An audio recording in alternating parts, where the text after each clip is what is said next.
Y seguimos realizando entrevistas en el marco de la Feria Internacional del Libro en la ciudad de Bogotá. Y en esta oportunidad me acompaña María Elvira Arango. Ella es periodista colombiana, tiene un programa de entrevistas y está, por supuesto, presentando su libro 1000 preguntas. María Elvira, gracias por estar con nosotros en Directo América. Un gusto estar aquí, para mí es un placer. Para mí también es un placer y también es un reto entrevistarte a ti, María Elvira, con tanta gente que has entrevistado. Más de 1000 preguntas seguramente has hecho. Y le quiero preguntar entonces por eso, realmente, ¿de qué se trata este libro? ¿De qué va este libro? Son 23 entrevistas y el título, bueno, como anillo al dedo, uno siempre tiene 1000 preguntas para hacerle a un entrevistado, ¿cierto? Uno dice, tengo 1000 preguntas para ti. Son 23 personajes de la vida actual, porque no son solamente colombianos, que tienen algo para decir, que me parece que tienen algo interesante que contar.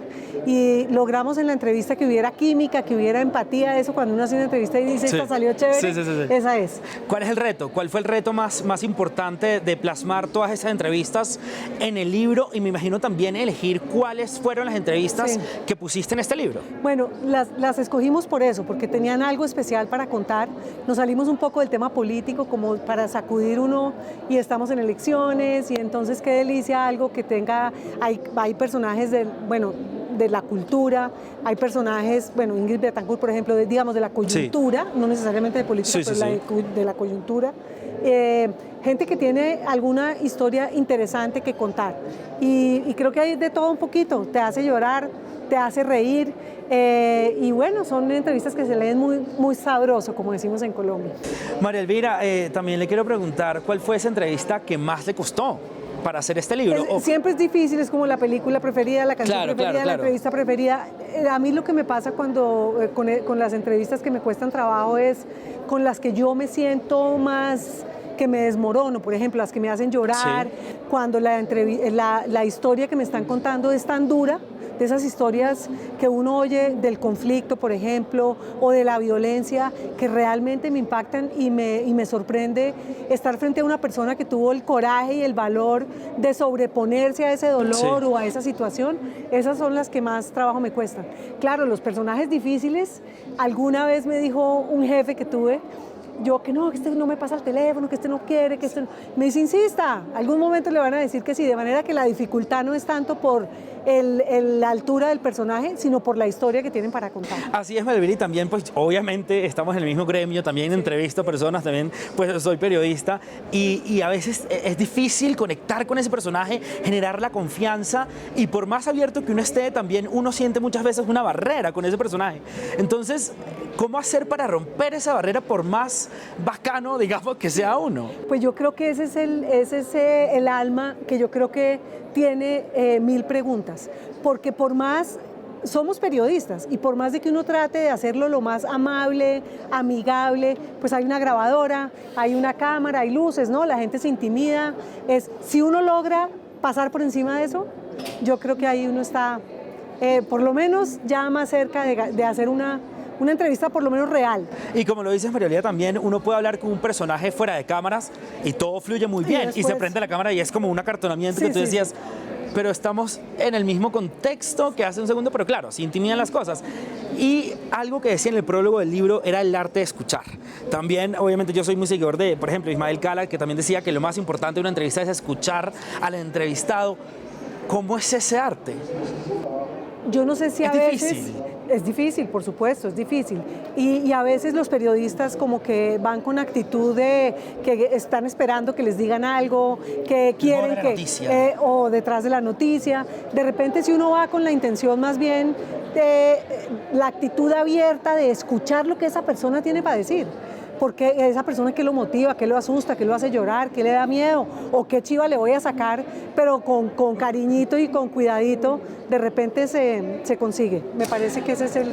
María Elvira, el libro tiene como varios capítulos, ¿no? Vamos a, por lo menos, tratar de hablar por encimita para que pues, la gente evidentemente compre el libro y lo pueda leer, porque además está muy rico.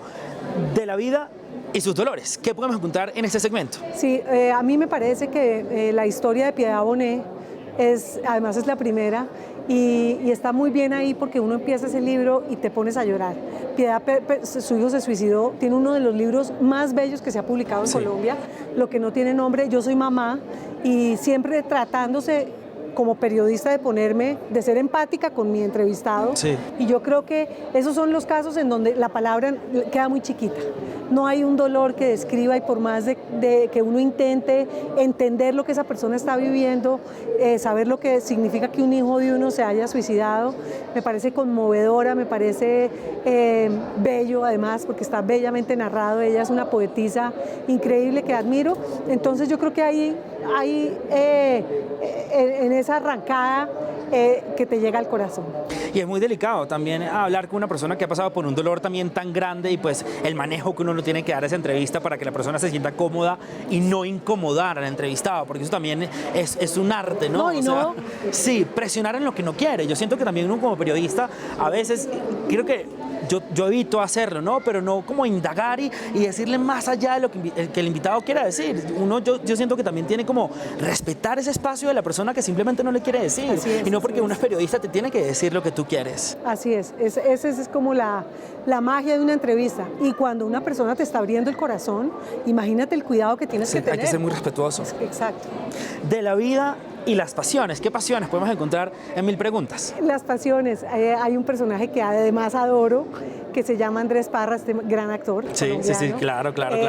El lado de Andrés que nadie conocía, adicto a la comida, cómo logró superar una persona que comía compulsivamente sin parar. Llegaba a las 2 de la mañana y se comía 4 hamburguesas, una pizza, volvía, se acostaba, se levantaba y se comía un calentado. Y lograr que Andrés contara una parte tan angustiosa de su vida, cuando la gente siempre ve como la parte exitosa, ¿no? El gran chévere. Actor. Yo creo que es muy valiosa esa entrevista, que él logró como contarnos y cómo superó eso, ¿no? Porque hoy en día uno lo ve como un atleta. ¡Claro! ¿No? Se puede. También son historias que inspiran. Los narcos y su herencia. Por supuesto, estamos en un país como Colombia, pero yo le quiero preguntar si esa herencia de los narcos en Mil Preguntas es la que podemos encontrar, no sé, para nuestra audiencia internacional, una serie más de Netflix. ¿Cómo está contada esta herencia de los narcos en Mil Preguntas? La aproximación son, en este caso, 3 personajes. Sí. La hija de Carlos Leder, el hijo de Pablo Escobar y la viuda de Pablo Escobar. Y yo lo que quise es saber cómo son esas personas, cómo vive uno con ese apellido. En el caso de Mónica Leder, con su papá en la cárcel toda su vida, ¿cómo es eso, no? Llamarse uno Mónica Leder en este país. Eso es como salir uno con un letrero, y ni se diga de la familia de Pablo Escobar, que aunque se cambiaron el nombre, pues tuvieron que rehacer su vida en Argentina, y todavía hoy, 30 años después, el país les sigue cobrando a ellos los crímenes de su padre. No han podido, así hayan pedido perdón, seguir, pues hacer una vida tranquila, ¿no? Ellos cargan esa cruz por ser familiares de Pablo Escobar, y a mí me interesaba mucho saber cómo se vive siendo el hijo del narco más grande y más poderoso del mundo. Qué fácil es señalar, pero también qué difícil es ponerse en los zapatos de esa persona. Así es. O sea, como en el libro, yo creo que, María Elvira, la gente puede decir y entender un poco más y tener más sensibilidad, esa sensibilidad que creo que hemos perdido muchos de nosotros, ¿no? Además no hay tiempo, ¿no? Si estás haciendo una entrevista para televisión o para radio o para televisión, o la ventaja de aquí es que por lo menos puedes conocer cuál es el carácter de la persona, cuáles son sus motivaciones, y de repente ahí te puedes hacer una imagen distinta a la que tenías o no.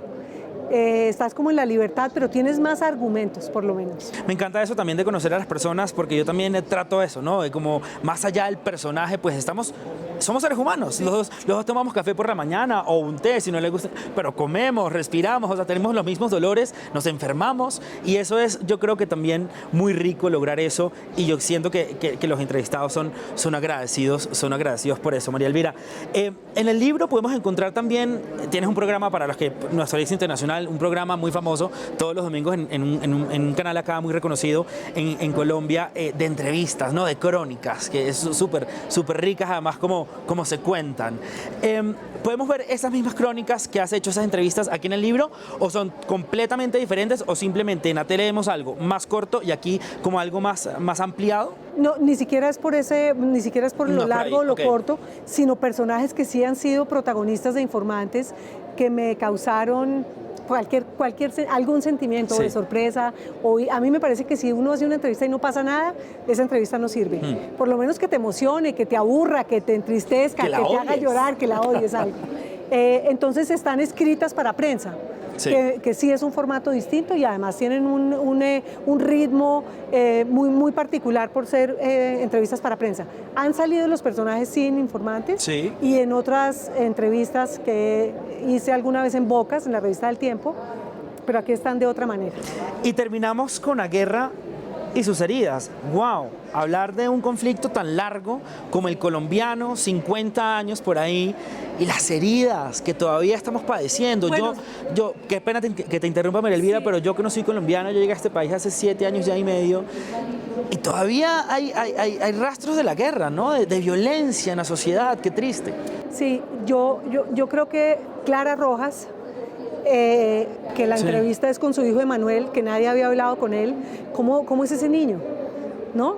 Emanuel se volvió como parte del conflicto colombiano, como el símbolo de la crueldad máxima, porque una mujer que pare un bebé en la selva, que se lo quitan, de milagro lo recuperó. La historia de Clara y Emanuel me parece que es una historia de guerra como pocas en el mundo. Y la de Ingrid, que esa Ingrid que está ahí, era una Ingrid que tenía la piel en carne viva, porque Dios, se estaba hasta ahora recuperando de semejante secuestro. Y Santrich, que me llamaba mucho la atención, siempre pensé, ¿será que Santrich sí ve? Y entonces... Tú sabes que yo también tuve la misma pregunta. Yo creo que todo el mundo. Todo el mundo, entonces, sí, cuando yo le pedí la entrevista, yo lo que quería saber era si él me veía o no. ¿Y la veía? Le pregunté, ¿usted qué ve? Y me dice, no, una sombra, pero nunca supe. Nunca vas a saber. Nunca voy a saber. Pero bueno, es un personaje emblemático de nuestros años de guerra, ¿no? De lo que hemos sufrido en Colombia. ¿Esas heridas crees que pronto podrán sanar o todavía faltarán 50 años más para sanarlas? Yo sé que esa pregunta evidentemente es muy difícil contestarla, quisiéramos saberla, sí, quisiéramos que fuera mañana, pero por lo que ha conversado y con tanta gente que ha conversado, víctima del conflicto, victimarios también en su momento de este conflicto, solamente una parte, ¿no? Porque las FARC es una cosa y todavía hay muchas guerrillas activas en el país, están las disidencias ahora. ¿Qué puede pasar? No sé. No, yo creo que trabajos como como los que hacemos todos los días, visibilizando este país, a la gente que hace este país, de un lado o del otro, con unas ideas o con las otras, eso ayuda a sanar las heridas, ¿no? Contando los dolores y contando las realidades que viven los colombianos, así que yo creo que bueno, en algo, una curita para el dolor. Así es, respetarnos, encontrarnos, ver los puntos en común en vez de las diferencias, porque yo creo que el mundo también ya está muy lleno de odio, de indiferencia, como para nosotros también a seguir así. Así que la invitación es a eso, a encontrarnos, ¿no, María Elvira? Gracias, claro que sí. Gracias de verdad por estar con nosotros en Directo América de France 24, un placer haber conversado contigo, esperemos que en algún momento nos volvamos a encontrar, y pues nada, a ustedes también muchísimas gracias por seguirnos, por estar un día más con nosotros en Directo América de France 24. Continúe porque hay mucho más para ver aquí en nuestro canal.